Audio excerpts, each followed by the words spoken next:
Thank you. This is David Gruen in place of Doug Dare, who's absent today, calling to order the meeting of the Forsyth County Finance Committee on Wednesday, October 14th at 2:01. And next item is adoption of the agenda. Do we have any changes or additions to the agenda? If not, we'll entertain a motion to adopt as presented. So moved. Second. I hear motions and a second and third, and that's the whole committee. All in favor signify by saying aye. Aye. Aye. The hand, aye, and that passes 4-0. With that, we do have minutes from the meeting of September 24th, adoption of the minutes. And in the minutes, we were careful to put all the recommendations and motions that were made and approved by the committee for the proposed budget for the full board, which has been now presented to the full board as of yesterday and for the public. With that, we'll take a motion for adoption of the minutes when you're ready. So moved. Second. Motion from Commissioner Cooper, second from Commissioner Brown. All in favor signify by saying aye. And Aye. leaving, aye. That passes 4-0. Moving on to the items that were on the agenda. There was no comments or anything to add that Doug Dare had given to me for the meeting. So if I may, I'll just move to a short economic update on item 4B, and that's what we'll do. We've of course transmitted the proposed budget to the full board, and that's on its way for the required public hearing and eventual adoption of the budget for next year. As of the final meeting for that should be November 19th. A couple of economic updates as we've been doing all along on the Taft collections. We just got that report for the month of September, and still down a little bit, but pretty close to where we expect it to be. It was just under $1.5 million for the month, or down compared to September of 2019 by 3.38%, but that's pretty close.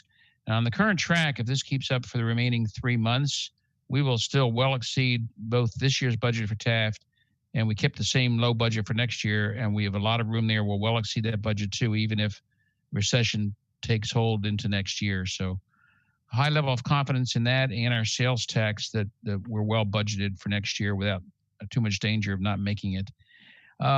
With that, something interesting to share on the sales tax. I don't know if you would have heard of this or not, but the state was auditing, apparently it was a large, I think, online company going back several years, and had achieved a large multi-million dollar settlement that they had taken in. It happened a little while ago, but the state initially had taken into their accounts, but had not distributed it. And so they decided they should distribute the share to all the local governments across the state. And this was a large amount. So if I were just to give you straight up our August collections, let me see if I can get that on my screen here, but I can go by memory. Anyway, for the month of August, we were up 44% from the same month in the prior year on both our lost and lost collection. Well, that's because even if you allowed, and they didn't separate the amounts, so we don't know what the actual growth would have been, but even if you allowed for what the growth we've been experiencing through this year for lost and splost, that still comes down to we got well over $1 million more for both of those areas. For the general fund lost and for splost, we got more than $1 million in than we expected. So Wow. Again, yeah, that's Fantastic. quite a settlement. Matt, historic school. Yeah. Do I hear a motion? No. I think there'll be a lineup. There's still a line at the money window, so that'll help the money window before it closes. But that's very, very helpful too. Other than that, there is one other thing I can just, by way of confirmation, because I don't think I had a chance to make it clear last meeting, but where we landed with the funding for social services, if I may, and then if we have no other questions, that's all I have. Initially, the funding on the line just for the not-for-profits that we had budgeted each year in that part of the budget was $385,000 initially, same as prior year.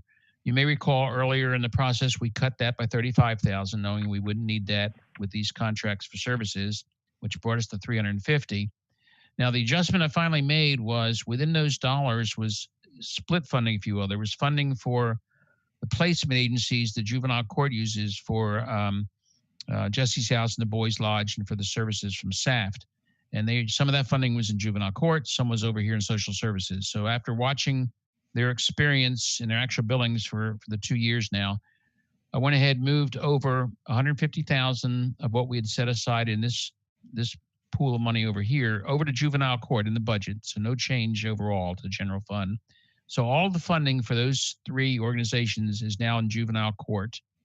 And what that brought us down to was $200,000 left in the social services line, if you will, remaining for those four other organizations that up to this point, the board has continued to fund, and that'll come back, those agreements back before the board again.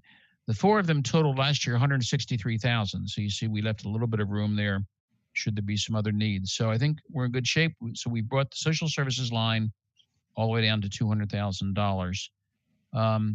With that, the last thing I can tell the committee about that, what will come before the board, while most of those agreements have been coming in under, the Boys Lodge and SAFT have been under the maximum that was set up in the agreement.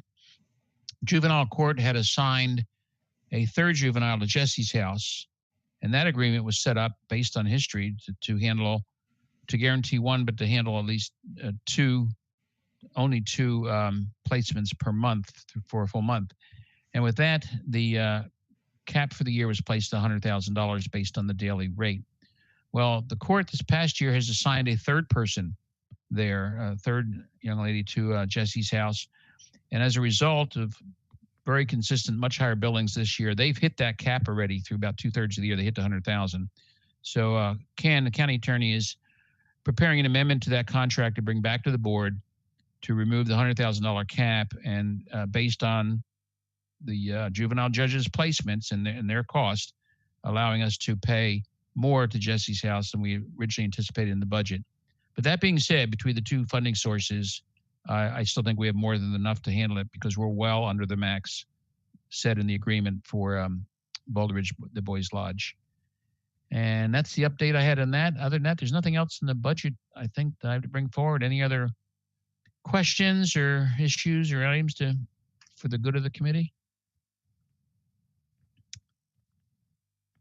Hearing none. I'm on a call. Hearing none, I'll entertain a motion to adjourn. So moved. Your motion second and a third. And all in favor for adjourning this meeting, signify by saying aye. Aye. Aye. That's unanimous, 4-0. And thank you again for all the work for this committee all through the long budget process. I think you've done a great job of reviewing just about every corner of the budget. And but it's always an active document, and as things move along, there'll be other things to give attention to as well. But thank you. I guess looking at future meetings, we did adjourn the meeting. Is there any interest in holding a meeting next month in November? Should we just wait and see if we need to call one if something comes up?